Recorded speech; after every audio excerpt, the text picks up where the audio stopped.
Halo teman-teman, perkenalkan nama saya Patricia Pangesti dari Universitas Sriwijaya, jurusan Ilmu Kesehatan Masyarakat kelas C angkatan 2020. Di sini saya akan menjelaskan penyakit difteri. Seperti yang kita ketahui, difteri banyak ditemui di negara-negara berkembang seperti Indonesia. Apa yang membuat difteri mewabah di Indonesia? Umumnya, infeksi bakteri pada kasus difteri sangat mudah menular, karena bakteri penyebabnya hidup dan menyebar di udara. Jadi, jika kalian menghirup partikel udara dari batuk atau bersin orang yang terinfeksi, kamu dapat tertular difteri. Cara ini sangat efektif untuk menyebabkan wabah difteri, terutama di tempat yang ramai. Apakah teman-teman sudah tahu apa itu difteri? Jadi, difteri adalah infeksi menular yang disebabkan oleh bakteri Corynebacterium. Gejalanya berupa sakit tenggorokan, demam, dan terbentuknya lapisan di amandel dan tenggorokan. Dalam kasus yang parah, infeksi bisa menyebar ke organ tubuh lain, seperti jantung dan sistem syaraf. Orang yang rentan difteri. Pengidap HIV adalah salah satu kelompok orang yang beresiko tinggi terkena difteri.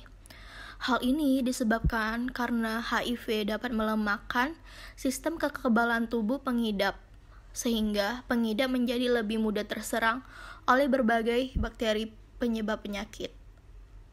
Tidak hanya pengidap HIV, teman-teman. Orang-orang dengan kondisi berikut juga beresiko tinggi tertular difteri. Yang pertama, anak-anak dan orang dewasa yang belum mendapatkan vaksin difteri secara lengkap. Yang kedua, orang-orang yang tinggal di lingkungan yang ramai atau tidak sehat. Dan yang ketiga, siapa saja yang berpergian ke wilayah yang sedang terjadi wabah difteri. Berikut ini adalah gejala-gejala umum dari difteri. Yang pertama, tenggorokan dilapisi selaput tebal berwarna abu-abu. Yang kedua, radang tenggorokan dan serak. Yang ketiga, pembengkakan kelenjar pada leher. Yang keempat, masalah pernapasan dan saat menelan. Yang kelima, cairan pada hidung, ngiler. Yang keenam, demam dan menggigil. Yang ketujuh, batuk yang keras. Kedelapan, perasaan tidak nyaman. Kesembilan, perubahan pada penglihatan. Ke-10, bicara yang melantur. Dan yang ke-11, tanda-tanda shock seperti kulit yang pucat dan dingin, berkeringat, dan jantung berdebar cepat. Penularan difteri. Yang pertama, partikel udara.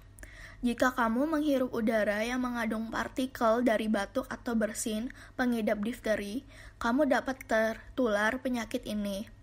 Cara penularan ini termasuk yang paling mudah terjadi, terutama pada tempat yang ramai.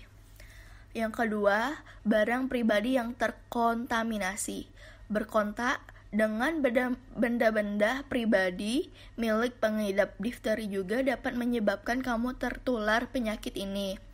Misalnya, memegang tisu bekas pengidap difteri, minum dari gelas yang sama dengan pengidap, atau kontak-kontak lainnya dengan benda-benda pribadi milik pengidap yang bisa menularkan bakteri. Dan yang ketiga, luka yang terinfeksi. Bersentuhan dengan luka yang terinfeksi juga dapat membuat kamu terpapar bakteri penyebab difteri. Pencegahan difteri. Cara terbaik mencegah difteri adalah dengan vaksin. Di Indonesia, vaksin difteri biasanya diberikan lewat imunisasi DTP, difteri, tetanus, pertusis, sebanyak 5 kali semenjak bayi berusia 2 bulan. Menurut info imunisasi, anak harus mendapat vaksinasi DTP 5 kali pada usia 2 bulan, 3 bulan, 4 bulan, 18 bulan, dan usia 4-6 tahun. Untuk anak usia di atas 7 tahun, diberikan vaksinasi TD atau TDAP. Vaksin TD atau TDAP akan melindungi terhadap tetanus, difteri, dan pertusis. Harus diulang setiap 10 tahun sekali. Ini juga termasuk untuk orang dewasa.